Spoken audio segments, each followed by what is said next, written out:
Assalamualaikum warahmatullahi wabarakatuh. Selamat datang di Semandalu Podcast. Saya Ailina, salah satu siswa SMA Negeri 20 Surabaya. Kali ini kita akan membahas tentang kurikulum merdeka dan sekolah penggerak. Beliau adalah Ibu Salindri selaku Wakakurikulum dari SMA Negeri 20 Surabaya. Apa kabar, Bu? Good. Berbincang-bincang mengenai sesuatu yang lagi trending di dunia pendidikan, menurut Ibu Salindri, apa sih kurikulum merdeka itu? Kurikulum merdeka itu adalah kurikulum yang memberikan kemerdekaan pada siswa, pada guru untuk belajar dengan menyenangkan. Kita diberikan kemerdekaan, kalian Bapak Ibu guru punya wadah untuk berkreasi, mengekspresikan kalian bagaimana kalian ingin belajar itu, bagaimana Bapak Ibu mau mengajar sesuai dengan yang diinginkan. Itulah kurikulum merdeka. Jadi memberikan kemerdekaan, bagaimana cara mengajar, bagaimana cara belajar bagi guru dan siswa, tapi satu, merdeka yang bertanggung jawab. Oh, jadi kurikulum merdeka itu seperti itu ya, Bu ya. Lalu apa sih perbedaannya dengan kurikulum 2013? Perbedaannya ada beberapa yang ada perubahan, tapi pada intinya sama, tidak terlalu berbeda. Tapi ada perbedaan yang signifikan. Misalnya kalau kurikulum 2013 itu tidak ada yang namanya proyek. Di sini ada proyek penguatan profil Pancasila untuk para pelajar. Itu disitulah ada perbedaannya yang itu di kurikulum 2013 belum ada secara eksplisit, tapi sebenarnya dari semua kurikulum yang ada di Indonesia itu sebenarnya sudah ada, cuma belum terekspresi dengan jelas. Pada kurikulum merdeka ini yang namanya proyek untuk membentuk pelajar Pancasila itu jelas ada secara eksplisit gitu.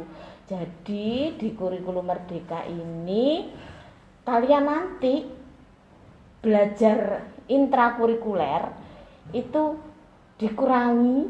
Nah, pengurangannya ini menjadi wadah kalian untuk mengerjakan proyek.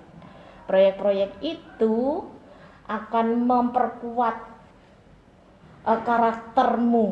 karakter baikmu, beriman bertakwa kepada Tuhan, kalian harus berakhlak mulia, kemudian mandirimu, kemudian apalagi gotong royongmu, kreativitasmu, kemudian kalian menghargai kebinekaan global istilahnya, kemudian sikap kritismu.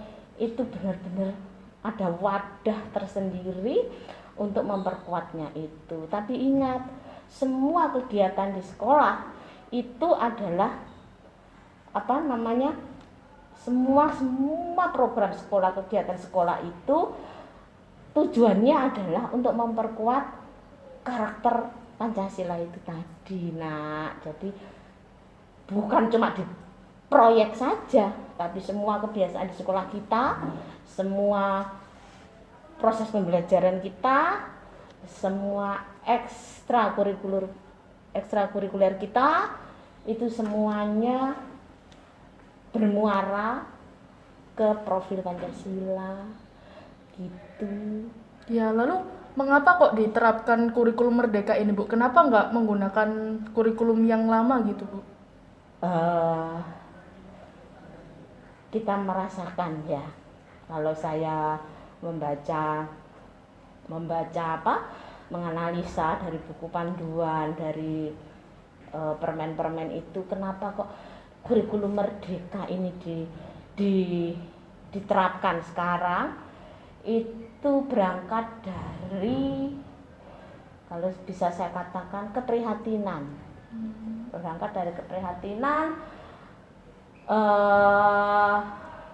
anak-anak Indonesia itu kok literasinya kurang. Literasi itu bukan sekedar membaca loh, Iya. tapi literasi itu kita membaca, kita mendengar, kita memahami, kita menganalisa, akhirnya kita bisa mengkreasikan. Ya, itu namanya literasi. Jadi literasi itu bukan sekedar saya membaca, tapi kita dari membaca itu kita memahami, dari memahami kita bisa menganalisa, dari menganalisa itu kita bisa bersikap kritis, dari bersikap kritis itu kita bisa berkreasi. Nah, dari kreasi itu kita bisa menemukan hal-hal baru. Itu mengapa kurikulum merdeka itu begitu apa ya, kalau Ibu rasakan itu kurikulum merdeka itu benar-benar itulah impian bangsa ini. Tujuan pendidikan kita itu adalah memiliki generasi yang berkepribadian kuat, berkepribadian kuat, yang mandiri itu tadi. Mandiri tidak lepas dari tanggung jawab, bukan hanya mandiri toh, tapi mandiri yang bertanggung jawab. Kemudian dari mandiri tetap bertakwa kepada Tuhan yang Maha Kuasa, bukan sekedar bertakwa, beriman, tapi memiliki akhlak mulia. Nah, kemudian dari situ, walaupun kita berbeda-beda agama, berbeda-beda suku, berbeda-beda ras, kita menghargai kebinekaan global sekarang istilahnya. Kebinekaan global itu bukan sekedar kita menghargai di sekitar kita, tapi kita juga menghargai semua perbedaan seluruh dunia. Ya, kemudian dari situ akan membentuk kita menjadi orang yang mau bergotong royong, bekerja sama dengan siapapun tanpa pilih-pilih. Nah, dari bekerja sama dan seterusnya itu akan muncullah kita sikap yang kritis yang sopan. Nah, jangan lupa kita kritis, tapi kritis dengan sopan. Ya, tetap menghargai nilai-nilai bagaimana kita mengkritisi sesuatu itu bagus, tapi dengan cara-cara yang bagus juga, dengan sopan santun. Dan kritis itu kita bisa berkreasi. Jadi itu tujuan pendidikan nasional kita, yaitu manusia yang berkarakter dan kompeten punya kemampuan yang tinggi, ya. Ternyata luas banget ya dampak baiknya buat kita itu. Lalu kapan sih kurikulum merdeka ini mau dilaksanakan, Bu? Kurikulum merdeka ini sudah mulai dilaksanakan tahun pelajaran kemarin. Itu hanya beberapa sekolah yang ditunjuk, ya, terpilih ditunjuk oleh negara. Kemudian ini sekolah kita tahun ini adalah angkatan kedua. Sekolah kita bersyukur, sekolah kita menjadi sekolah penggerak, ya, sekolah penggerak yang ditunjuk oleh pemerintah. Kemudian nanti Surabaya ini sudah mulai melaksanakan secara mandiri. Kemudian untuk pelaksanaannya di full itu tahun 2024. Seperti itu. Lalu apa yang perlu disiapkan sekolah dan para guru untuk menyongsong kurikulum merdeka ini? Yang perlu disiapkan oleh sekolah, oleh guru, ya semua, pertama menyiapkan diri, ya. Selain perangkat itu pasti menyiapkan diri kita, Bapak Ibu guru sekolah menyiapkan diri untuk melakukan sesuatu yang sebenarnya tidak baru, tapi belum terbiasa. Banyak hal-hal yang baru, misalkan tadi ada proyek proyek itu tadi. Kemudian juga ada beberapa perbedaan dalam berbagai macam istilah, nah, itu harus menyesuaikan juga ya. Dan yang terutama adalah diri kita untuk bisa melakukan perubahan cara mengajar, cara menangani siswa, cara menyampaikan materi. Kita harus lebih berinovasi, kita harus mengekspresikan kita sebagai guru yang bisa apa namanya, merangkul, melayani semua, mulai dari siswa yang berkemampuan rendah, sedang, tinggi. Kita harus perhatikan satu-satu dan kita harus melayani itu sebaik mungkin. Jadi sebenarnya Bapak Ibu guru selain perangkat mengajar juga harus mempersiapkan dirinya untuk lebih kreatif, mengajar lebih menyenangkan nanti ya. Kita memang tidak mudah untuk melakukan perubahan kebiasaan, tapi Bapak Ibu guru kalian sudah siap. Bapak Ibu luar biasa, tunggu saja nanti awal jalan. Apakah kurikulum Merdeka ini hanya berlaku di SMA saja, Bu? Atau mungkin berlaku di SD atau SMP gitu, Bu? Semua. Kurikulum Merdeka itu mulai dari PAUD, SD, SMP, dan SMA. Kata Bu Salindri tadi kan SMA 20 Surabaya kan sudah menerapkan sebagian dari kurikulum Merdeka ini. Bagaimana awal mulanya bisa tercipta kurikulum Merdeka di SMA Negeri 20 Surabaya ini, Bu? Menerapkan prinsip-prinsip kurikulum Merdeka itu ya, kita sudah memulai ya. Nah, ya karena kreativitas para guru, misalkan kemarin salah satu hal yang paling dekat yang barusan kita alami, kita membuat proyek ekoprint. Kalian kan buat ekoprint semua toh, dari kelas 10 ya, kelas 10, 11 dan kelas 12 pun juga sudah membuat. Itulah salah satu gebrakan sekolah kita untuk memberikan sesuatu yang berbeda pada kalian. Kalian seneng kan waktu kemarin itu kalian rame-rame bagaimana kalian harus berkolaborasi dengan temanmu, tidak pandang bulu langsung dibagi kelompok begitu. Kalian harus tidak bisa bekerja sendiri, kalian juga harus bertanggung jawab. Membuat ekoprint itu harus mencari bahan-bahannya, daun-daunnya. Sebelum proses pembuatan kalian harus datang pagi waktu libur ya, Nak ya, hari libur ya. Waktu puasa juga. Waktu puasa, waktu libur kalian datang ke sekolah untuk menyiapkan proses berikutnya. Itu dengan kegiatan tersebut kalian kan merasakan berbeda toh, menyenangkan. Kalian juga bisa berkreasi banyak hal, dan dari situ muncul sikap-sikap tanggung jawab.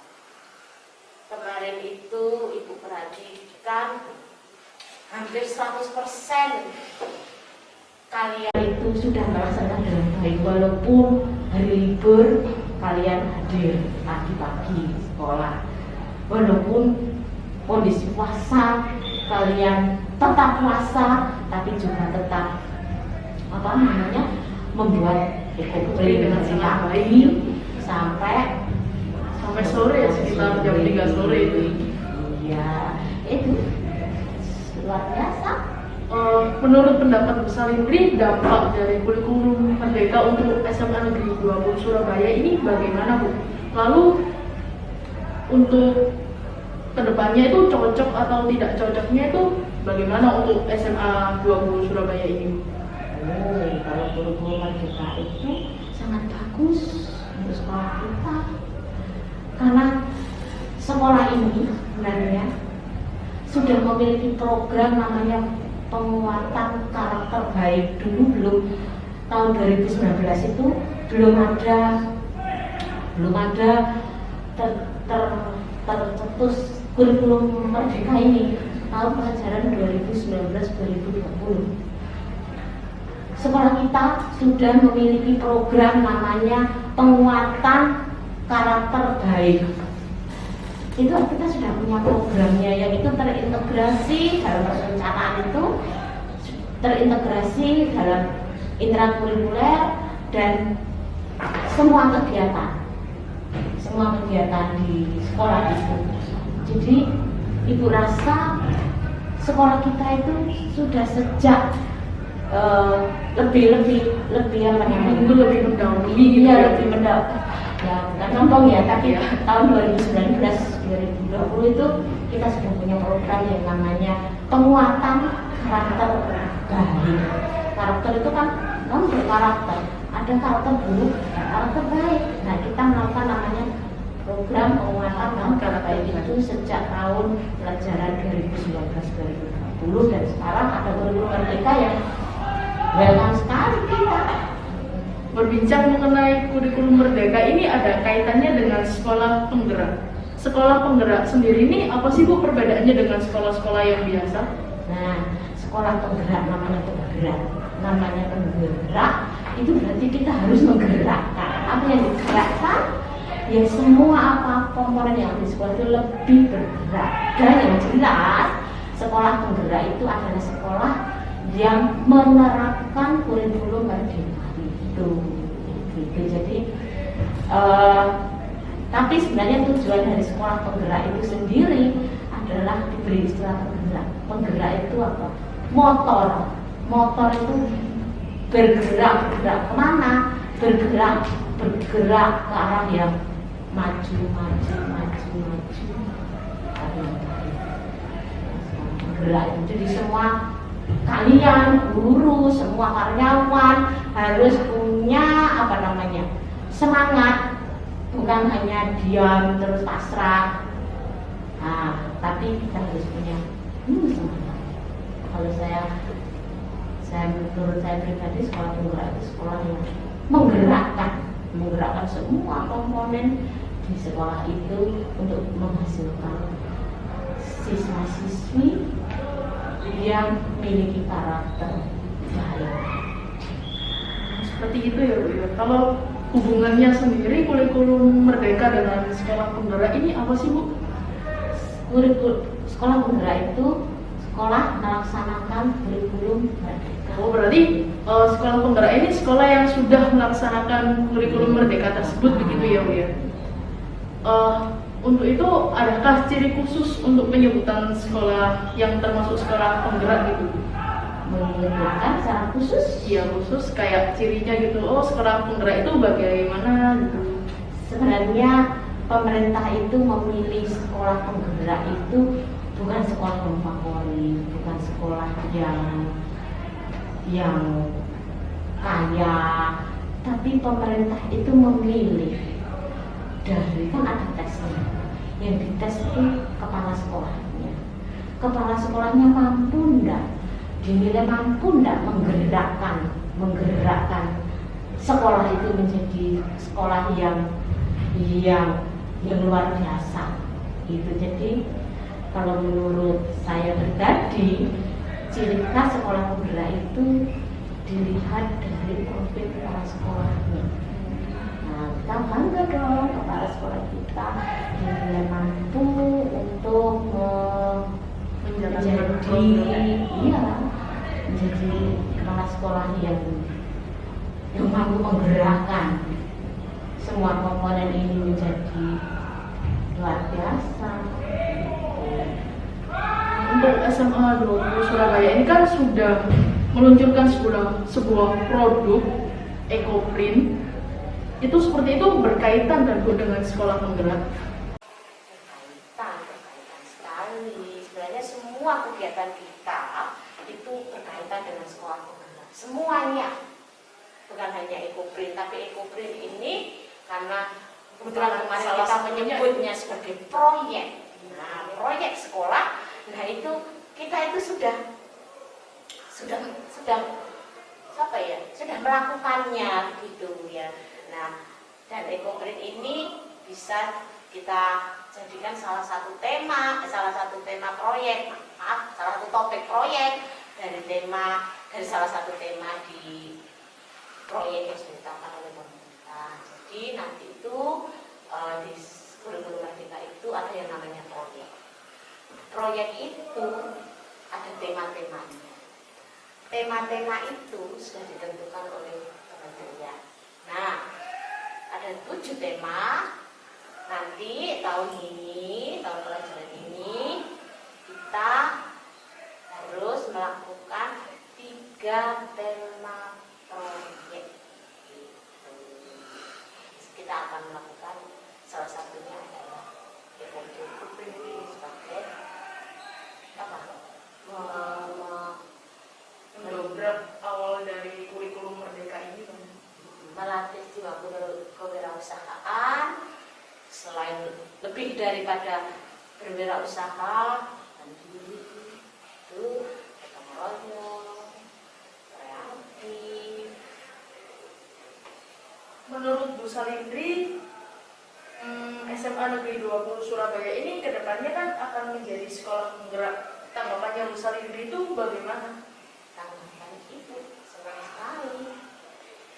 Kita akan bersama-sama, guru, karyawan, siswa akan terwujud siswa, utamanya siswa ya. Tujuan kita siswa, fokus kita siswa yang berkarakter. Pancasila tadi memiliki kompetensi ya. Jadi nanti kalian setelah lulus dari SMA 20 dan kalian menjadi semakin dewasa, kalian lulus nanti kalian bekerja, kalian ini menjadi manusia yang berkarakter baik tadi. Karakter baik itu karakter itu adalah wadah. Kalau karakternya sudah baik, kalian nanti diseni apa saja itu akan jadi baik.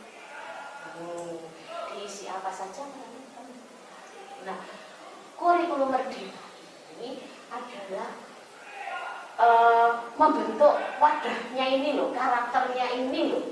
Karaktermu dibentuk dulu, baru diisi. Nah, nanti isinya ini kompetensi ini di karakter yang baik itu akan menjadi sesuatu yang luar biasa yang akan bermanfaat bagi banyak orang, bermanfaat bagi dunia. Ibu senang sekali kurikulum Merdeka sesuai dengan kerinduan ibu membentuk anak-anak yang berkepribadian baik, yang luar biasa, kepribadian yang kuat, tidak mudah terpengaruh. Kan di dunia ini kalian banyak pengaruh-pengaruh negatif. Kalau kalian sudah karakter baik, sudah kuat, tidak akan mampu. Luar biasa kan? Wah, luar biasa sekali ya teman-teman. Jadi kurikulum Merdeka dan sekolah penggerak ini sangat berkaitan erat. Apalagi untuk menyongsong kita ke depannya bagaimana. Oleh karena itu, kita akan membentuk sekolah yang memiliki kurikulum Merdeka, melaksanakan kurikulum Merdeka, dan menjadi manusia yang luar biasa dan inovatif pastinya. Oke Sobat Semandalu, kali ini kita sudah membahas tentang kurikulum Merdeka dan sekolah penggerak. Jangan lupa tonton video selanjutnya ya. See you!